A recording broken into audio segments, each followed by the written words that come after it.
around Dodge City and in the territory on West, there's just one way to handle the killers and the spoilers, and that's with a U.S. Marshal and the smell of Gunsmoke.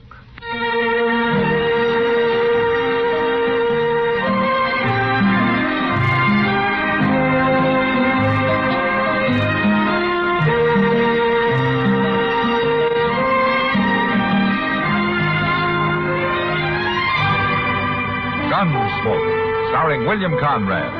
The story of the violence that moved west with young America. And the story of a man who moved with it. I'm that man. Matt Dillon, United States Marshal. The first man they look for and the last they want to meet. It's a chancy job, and it makes a man watchful. And a little lonely.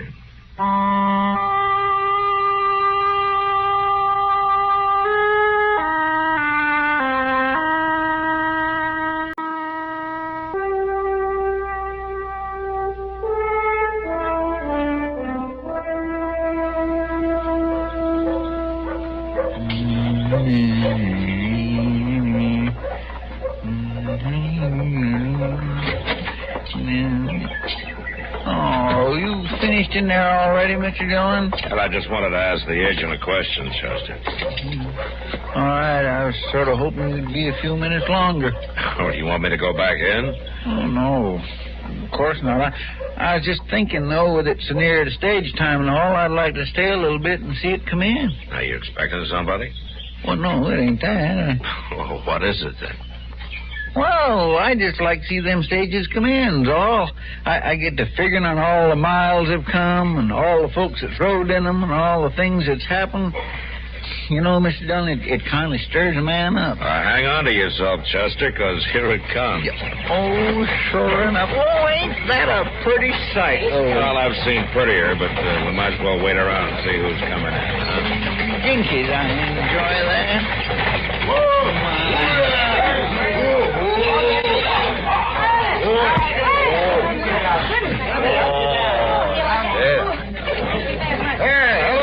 Hello, Jim. Did you have a good run?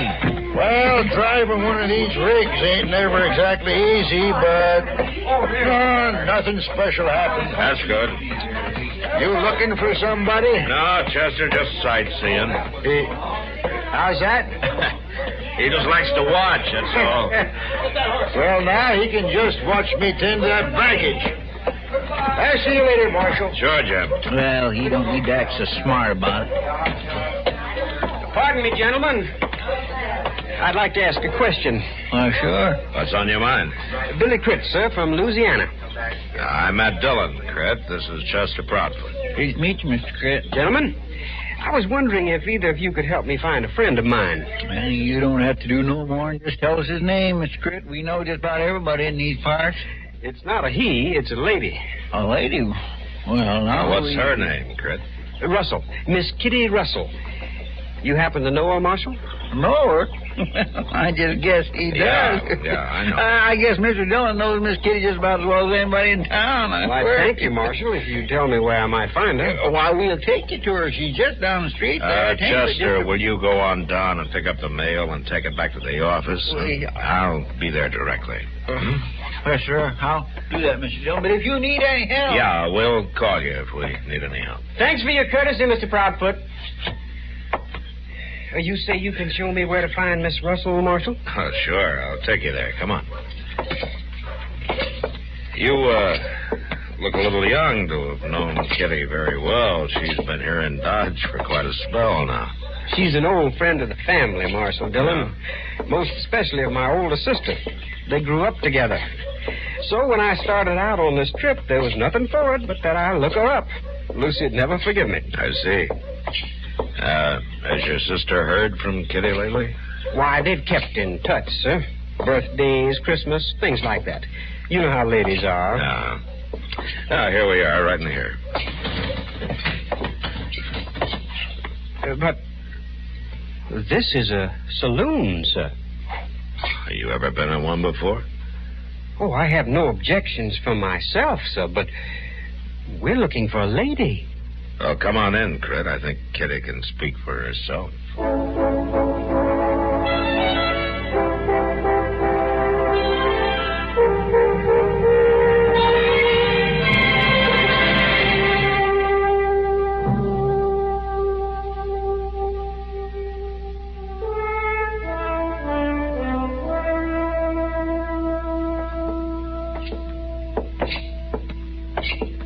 Kitty. I'll be with you in a minute, Matt, as soon as I get these bills added up. Sit down. This is an old friend of yours. Oh, no. Well, there's no wonder you don't remember me. I was hardly big enough to notice when you last saw me. You're Billy Critt. That's right, ma'am. I'm Lucy's youngest brother. At your service, ma'am. Oh, Billy. Well, I remember you. Well, sure I do. Well, I hardly know what to say. Well, I better leave you two old friends to get acquainted. Oh, no, Matt, you might as well I'll be over stay. at the bar, Kitty. Well, thank you, sir, for your help. That's all right, Critt. I'll see you later. Well, Billy, sit down. Thank you, ma'am. The marshal was very accommodating when I told him you were a friend of the family. Oh, the family. That was all a long time ago, wasn't it, Billy? I reckon it was. I didn't expect to find you in a place like... Well, how's Lucy? She's fine. Enjoying splendid health. And the children? There are 3 of them now, huh? 4, ma'am. Sister Lucy had another little daughter just last month. Oh. But I sure am surprised, ma'am, to find you in a... Say, place you've grown tall, Billy. I do believe you favor your father. They say I do. Miss Kitty... That whiskey drummer's about to leave, Kitty, if you want to settle up with him. Oh, yeah, Sam, I do. I'll be right there. You'll have to excuse me, Billy. There's some business I have to take care of. Why, that's all right, ma'am. But, I wonder... Yeah, Billy? I wonder if you'd do me the honor of taking supper with me tonight at some suitable place? Well, all right, Billy. Sure, that'll be nice. You come back this evening. Kitty? Yes, Sam. I'll call for you, ma'am. All right, Billy. I guess you'll be staying at the Dodge House, Critt. I'll walk along with you. It's right near my office. Well, thank you, Marshal. I'd just as soon get along there now. I'll call you if we need any help. Thanks for your courtesy, Mr. Proudfoot. You say you consider it a good hotel? The Dodge House? Oh, it's as good as we got. No offense, sir, but... Well, I guess you look at things differently in the West. We don't look at them differently, Critt. We just have to live differently, that's all. And the people... The people don't take hasty judging. I reckon I wasn't judging the people so much as the surroundings. Well, surroundings aren't the most important thing out here, Critt. Well, I know, sir, but... Well, I can't help believing Miss Kitty would be better off someplace other than a saloon. My people always told me she's a fine woman. She is a fine woman. And I think maybe I'd leave Kitty's surroundings up to her.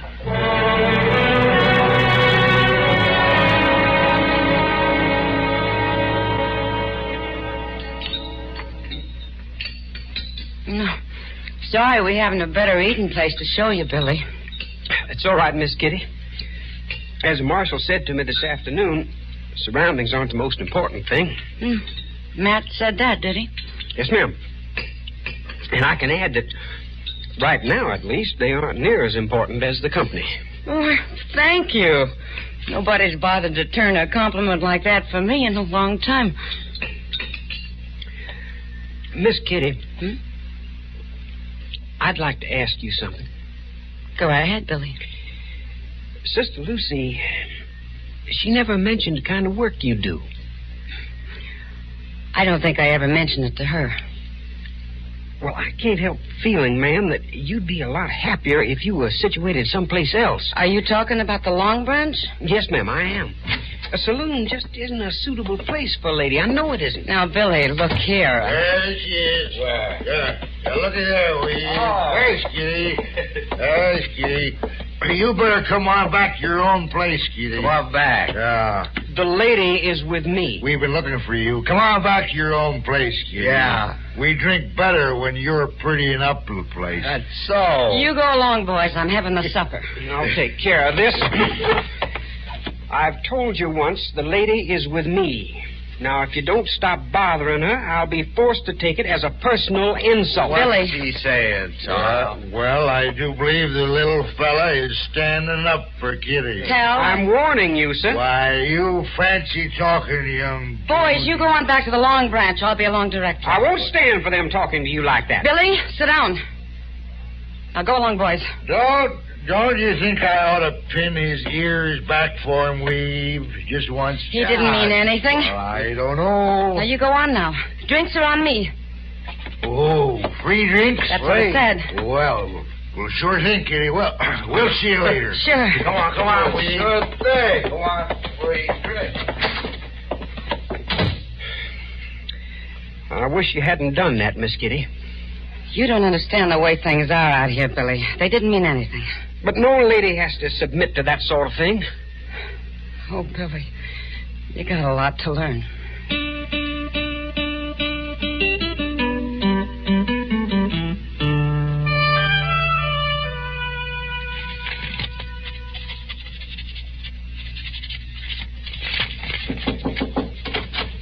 Can I come in, Matt? Huh?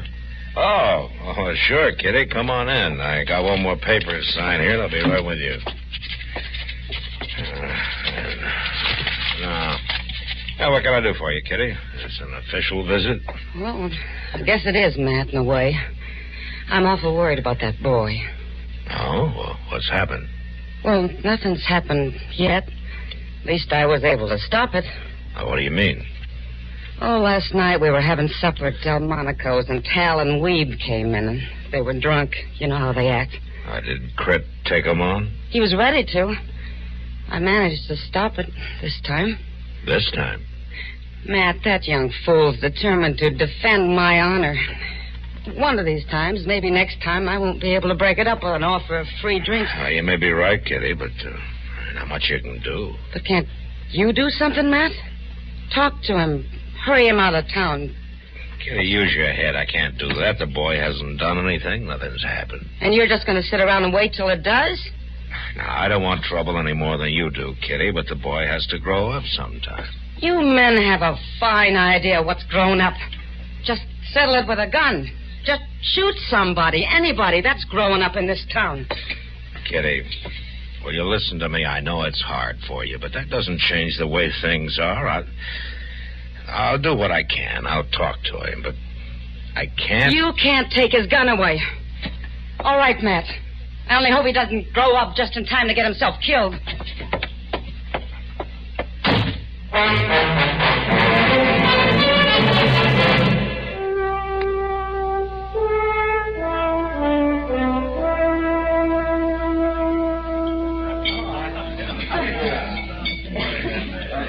I tell you, Doc, Miss Kitty read him out something fierce.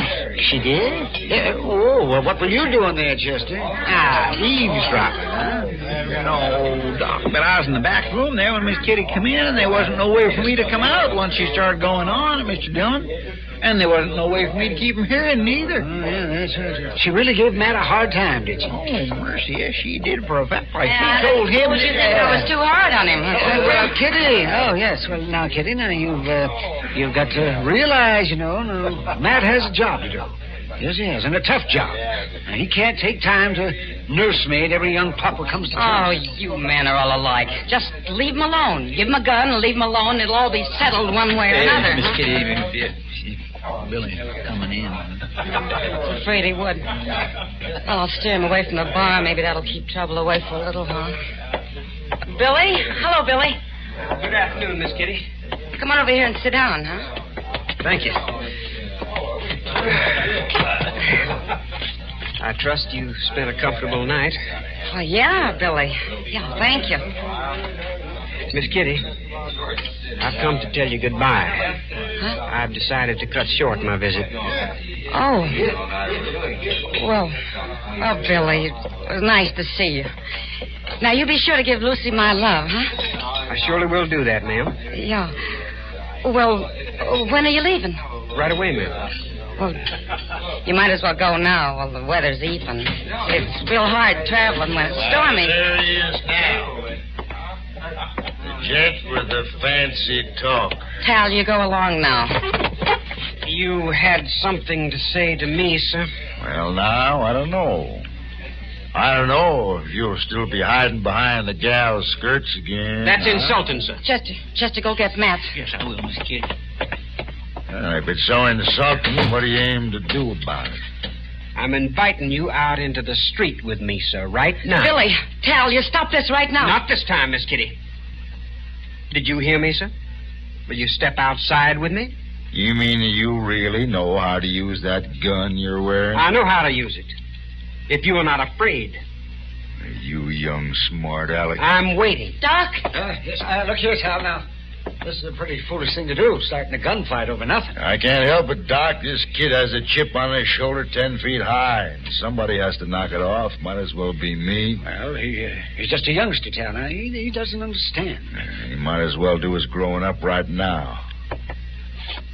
Lead the way, you. After you, sir.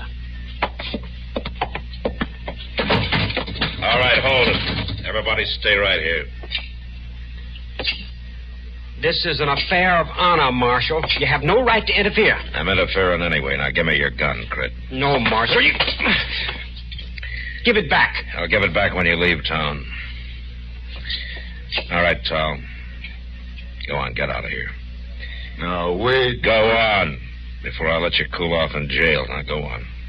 I don't know why.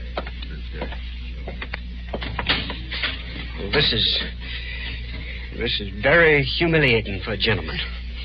Billy, this whole trip, this whole meeting with me seems to have been humiliating for a gentleman like you. Why, ma'am, I was meaning to defend a lady's honor. What lady? What honor? Why, yours, ma'am. Now, you listen to me. I've been getting along very well here without you to defend me. I live the way I want to live. I do what I want to do, and it's for my honor. Well, I haven't thought much about it for a long time. But, ma'am, I've had about enough of you with your fancy manners and your fancy talk. Sooner you go back to your mama and your nice ways of living, the better I'll like it. Sam, I'll have a whiskey. Sure, Kitty. There's a stage in an hour, Crit. You might want to be on it, huh? I'll be on it, Marshal. That's for certain. You can pick up your gun before you leave.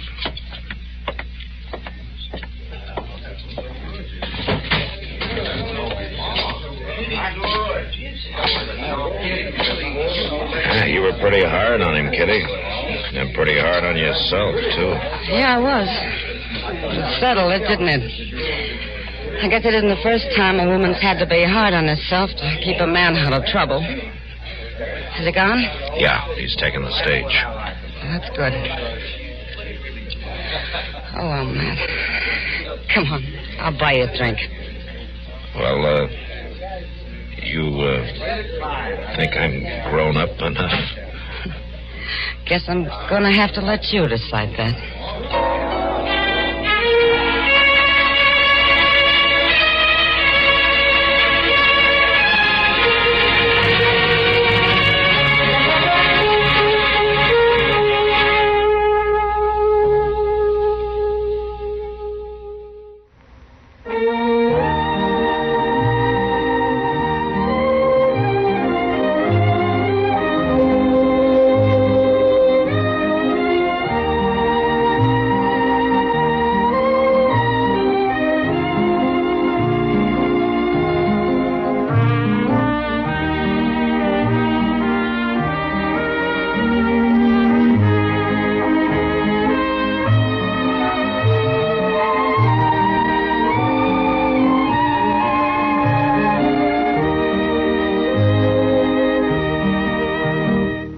Gunsmoke, produced and directed by Norman McDonald, stars William Conrad as Matt Dillon, U.S. Marshal.